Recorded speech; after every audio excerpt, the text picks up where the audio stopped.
नमस्कार। प्रादेशिक समाचार के साथ मैं मुग्धा तिवारी। पहले मुख्य समाचार। प्रधानमंत्री नरेंद्र मोदी ने अखिल भारतीय जल सम्मेलन को वर्चुअल माध्यम से किया संबोधित। जल संरक्षण के लिए जियो सेंसिंग और जियो मैपिंग तकनीक पर जोर।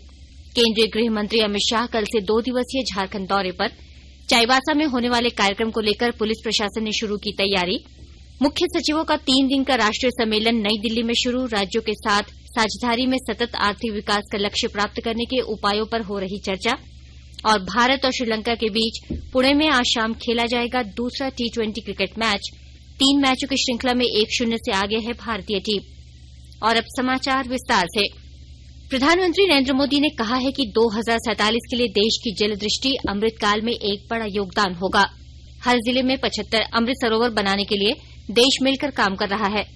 प्रधानमंत्री ने वर्चुअल माध्यम से भोपाल में आयोजित राज्यों के मंत्रियों के पहले अखिल भारतीय वार्षिक जल सम्मेलन में ये बात कही। इस सम्मेलन का विषय वाटर विजन @2047 है। इस दौरान श्री मोदी ने जल संरक्षण के क्षेत्र में जियो सेंसिंग और जियो मैपिंग जैसी तकनीकों के इस्तेमाल पर जोर दिया। देश के जल मंत्रियों का पहला अखिल भारतीय सम्मेलन अपने आप में बहुत महत्वपूर्ण है। आज भारत वाटर सिक्योरिटी पर अभूतपूर्व काम कर रहा है, अभूतपूर्व निवेश भी कर रहा है। हमारी संवैधानिक व्यवस्था में पानी का विषय राज्यों के नियंत्रण में आता है। जल संरक्षण के लिए राज्यों के प्रयास देश के सामूहिक लक्ष्यों को प्राप्त करने में बहुत सहायक होंगे। ऐसे में वाटर विजन @2047 अगले 25 वर्षों की अमृत यात्रा का एक महत्वपूर्ण आयाम है। साथियों, इस सम्मेलन में होल ऑफ द गवर्नमेंट और होल ऑफ द कंट्री इसके विजन को सामने रखकर चर्चाएं होना बहुत स्वाभाविक और आवश्यक भी है। सिमडेगा जिले में जल संचयन को लेकर विशेष पहल की गई है। विस्तृत ब्यौरा दे रहे हैं हमारे सिमडेगा संवाददाता। प्रधानमंत्री नरेंद्र मोदी के स्वच्छता जागरूकता और श्रमदान के आह्वान पर सिमडेगा जिले में जल संचयन को लेकर एक विशेष पहल की गई है। भारत सरकार के युवा कार्यक्रम एवं खेल मंत्रालय से संबद्ध नेहरू युवा केंद्र के राष्ट्रीय स्वयंसेवक और ग्रामीण श्रमदान कर सुदूर क्षेत्रों में बोरा बांध का निर्माण कर रहे हैं। इसके तहत बोरों में बालू और मिट्टी भरकर पहाड़ी नदियों में पानी के बहाव को रोका जा रहा है। जिला युवा पदाधिकारी रोशन कुमार ने कहा कि जिले में अब तक 4 बोरा बांध का निर्माण किया जा चुका है। मनोज कुमार सिन्हा, मनु, आकाशवाणी समाचार, सिमडेगा। केंद्रीय गृह मंत्री अमित शाह कल से झारखंड के दौरे पर आएंगे। श्री शाह बीएसएफ के विशेष विमान से शाम 6 बजे रांची के बिरसा मुंडा एयरपोर्ट पहुंचेंगे। रात्रि विश्राम के बाद अगले दिन शनिवार को गृह मंत्री चाईबासा रवाना होंगे, जहां टाटा कॉलेज ग्राउंड में आयोजित 2 कार्यक्रमों में भाग लेंगे। श्री शाह के आगमन को लेकर भाजपा के प्रदेश अध्यक्ष दीपक प्रकाश और विधायक दल के नेता बाबूलाल मरांडी तैयारियों का जायजा ले रहे हैं। इधर चाईबासा में पुलिस प्रशासन की ओर से तैयारी शुरू कर दी गई है। पश्चिमी सिंहभूम के उपायुक्त अनन्य मित्तल ने केंद्रीय गृह मंत्री के कार्यक्रम को लेकर पदाधिकारियों की प्रतिनियुक्ति कर दी है। राज्यपाल रमेश बैस ने कहा कि कृषि भारतीय अर्थव्यवस्था का आधारभूत स्तंभ है। इसमें कोई संदेह नहीं कि आज हमारा कृषि क्षेत्र कई समस्याओं से जूझ रहा है। राज्यपाल कल जमशेदपुर के करीम सिटी कॉलेज में आयोजित कार्यक्रम में बतौर मुख्य अतिथि बोल रहे थे। उन्होंने कहा कि देश की अर्थव्यवस्था को $5 ट्रिलियन अमेरिकी डॉलर पहुंचाने में कृषि एवं ग्रामीण विकास क्षेत्र की महत्वपूर्ण भूमिका होगी। मुख्य सचिवों का 3 दिन का राष्ट्रीय सम्मेलन आज नई दिल्ली में शुरू हो गया। सम्मेलन में राज्यों के साथ साझेदारी में सतत आर्थिक विकास का लक्ष्य प्राप्त करने के उपायों पर चर्चा हो रही है। केंद्र सरकार, राज्यों के मुख्य सचिव, केंद्र शासित प्रदेशों के वरिष्ठ अधिकारी तथा अपने अपने क्षेत्रों के विशेषज्ञ सम्मेलन में भाग ले रहे हैं। सम्मेलन में रोजगार सृजन और समावेशी मानव विकास तथा विकसित भारत का लक्ष्य प्राप्त करने के लिए साझा कार्य योजना पर भी चर्चा हो रही है। प्रधानमंत्री नरेंद्र मोदी कल सम्मेलन की अध्यक्षता करेंगे। केंद्र और राज्य सरकारों के बीच साझेदारी मजबूत करने की दिशा में यह एक और महत्वपूर्ण कदम है। सम्मेलन में 6 चिन्हित विषयों पर चर्चा होगी। ये हैं सूक्ष्म, लघु एवं मध्यम उपक्रमों पर विशेष ध्यान देना, मूल सुविधाओं का विकास और निवेश, नियमों के पालन को उदार बनाना, महिला सशक्तिकरण, स्वास्थ्य और पोषण तथा कौशल विकास। झारखंड उच्च न्यायालय के न्यायमूर्ति रंगन मुखोपाध्याय की अध्यक्षता वाली खंडपीठ ने कल हाईकोर्ट के पास वन वे होने के कारण जाम की समस्या होने पर कड़ी नाराजगी जताई। इसे लेकर उच्च न्यायालय ने ट्रैफिक एसपी से जवाब मांगा। ट्रैफिक एसपी ने कोर्ट को आश्वस्त किया है कि जब तक फ्लाईओवर का निर्माण कार्य चल रहा है तब तक हाईकोर्ट के करीब कुछ अतिरिक्त पुलिसकर्मियों की तैनाती कर ट्रैफिक व्यवस्था को ठीक किया जाएगा।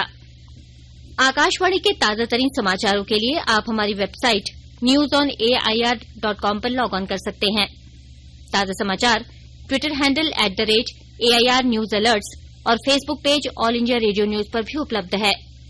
आप प्रादेशिक समाचार एकांश के ट्विटर हैंडल @AIR News_Ranchi और फेसबुक, इंस्टाग्राम पेज तथा YouTube channel AIR news Ranchi पर भी हमारे बुलेटिन सुन सकते हैं। प्रादेशिक समाचार आप आकाशवाणी रांची से सुन रहे हैं। जेल में सजा काट रही रामगढ़ से कांग्रेस की पूर्व विधायक ममता देवी और भाजपा नेता राजीव जायसवाल को हजारीबाग MP MLA विशेष कोर्ट ने गोला में वाहनों में आगजनी कांड में सुनवाई करते हुए 2 साल की सजा और 5-5 हजार रूपये जुर्माना लगाया है। 1 माह के अंदर यह दूसरा मामला है जब विधायक को कोर्ट ने सजा सुनाई है। अब तक ममता देवी को कुल 3 मामलों में सजा सुनाई जा चुकी है। हजारीबाग के अपर न्यायाधीश चतुर्थ सह विशेष अदालत MLA MP कुमार पवन की अदालत ने दोनों अभियुक्तों को सजा सुनाई।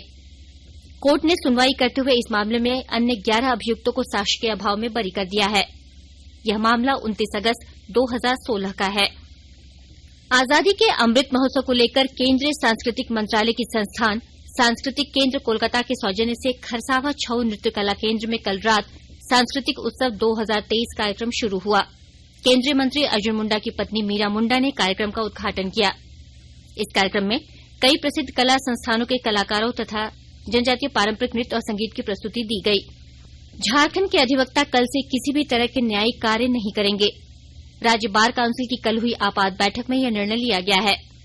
बार काउंसिल के चेयरमैन राजेंद्र कृष्णा ने बताया कि झारखंड में बेतहाशा कोर्ट फीस में बढ़ोत्तरी को वापस लेने सहित कई मांगों को लेकर राज्य के अधिवक्ताओं ने खुद को न्यायिक कार्यों से अलग रखने का निर्णय लिया है।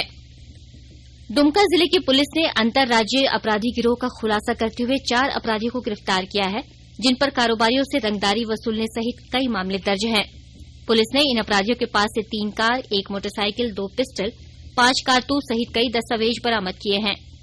दुमका के पुलिस अधीक्षक अंबर लकड़ा ने कल बताया कि इन अपराधियों ने पिछले साल 19 सितंबर को एक पुलिसकर्मी और 18 दिसंबर को दुमका केंद्रीय कारा के संतरी पर गोली चलाई थी।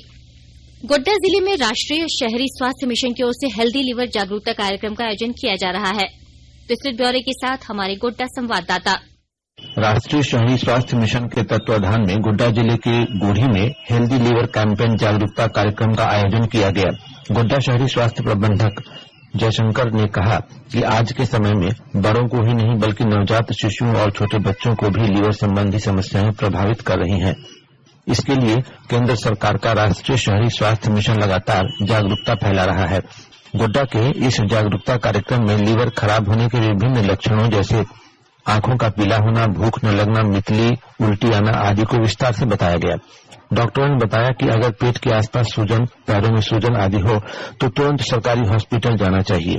केंद्र सरकार हर एक बच्चे को हेपेटाइटिस B का टीका लगवा रही है। आकाशवाणी समाचार के लिए गोड्डा से मैं रंजन कुमार। भारत और श्रीलंका के बीच 3 T20 क्रिकेट मैचों की श्रृंखला का दूसरा मुकाबला आज पुणे में होगा। महाराष्ट्र क्रिकेट एसोसिएशन स्टेडियम में मैच शाम 7 बजे शुरू होगा। भारतीय टीम के विकेटकीपर बल्लेबाज संजू सैमसन पहले मैच में क्षेत्र रक्षण के दौरान घुटने की चोट के कारण बाकी बचे 2 मैचों से बाहर हो गए हैं। संजू सैमसन की जगह जितेश शर्मा को टीम में शामिल किया गया है। मंगलवार को मुंबई में पहला T20 रोमांचक मुकाबला 2 रन से जीतने के बाद टीम इंडिया उत्साह से भरी हुई है। राजधानी रांची समेत पूरे राज्य में ठंड का प्रकोप लगातार बढ़ रहा है। अगले 2 दिनों में तापमान में 4 से 5 डिग्री तक की गिरावट हो सकती है। राजधानी रांची का न्यूनतम तापमान 10.2 डिग्री सेल्सियस जबकि कांके का 7 डिग्री सेल्सियस रिकॉर्ड किया गया। वहीं खूंटी का न्यूनतम तापमान 9.5 डिग्री सेल्सियस पहुंच गया है। पूर्वानुमान के अनुसार आज राज्य के उत्तरी हिस्से यानी देवघर, दुमका, धनबाद, गिरिडीह, गोड्डा, जामताड़ा, पाकुड़ व साहेबगंज में सुबह के समय कोहरे या धुंध और बाद में आसमान साफ रहेगा, जबकि बाकी हिस्सों में कोहरे या धुंध के साथ साथ आंशिक बादल छाये रहेंगे। घने कोहरे के कारण कल रांची से लगभग 1 दर्जन विमान सेवाएं प्रभावित हुई। वहीं दूसरी ओर बनारस रांची LFP एक्सप्रेस सहित कई ट्रेनें देरी से पहुंची। इधर कोडरमा में कोहरे और शीतलहरी ने लोगों की परेशानियां बढ़ा दी हैं। शाम होते ही सड़कों पर सन्नाटा पसर जाता है। अंत में मुख्य समाचार एक बार फिर। प्रधानमंत्री नरेंद्र मोदी ने अखिल भारतीय जल सम्मेलन को वर्चुअल माध्यम से किया संबोधित। जल संरक्षण के लिए जियो सेंसिंग और जियो मैपिंग तकनीक पर जोर। केंद्रीय गृह मंत्री अमित शाह कल से 2 दिवसीय झारखंड दौरे पर। चाईबासा में होने वाले कार्यक्रम को लेकर पुलिस प्रशासन ने शुरू की तैयारी। मुख्य सचिवों का 3 दिन का राष्ट्रीय सम्मेलन नई दिल्ली में शुरू। राज्यों के साथ साझेदारी में सतत आर्थिक विकास का लक्ष्य प्राप्त करने के उपायों पर हो रही चर्चा। और भारत और श्रीलंका के बीच पुणे में आज शाम खेला जाएगा दूसरा T20 क्रिकेट मैच। 3 मैचों की श्रृंखला में 1-0 से आगे है भारतीय टीम। इसके साथ ही आकाशवाणी रांची से प्रादेशिक समाचार का ये बुलेटिन समाप्त हुआ। नमस्कार।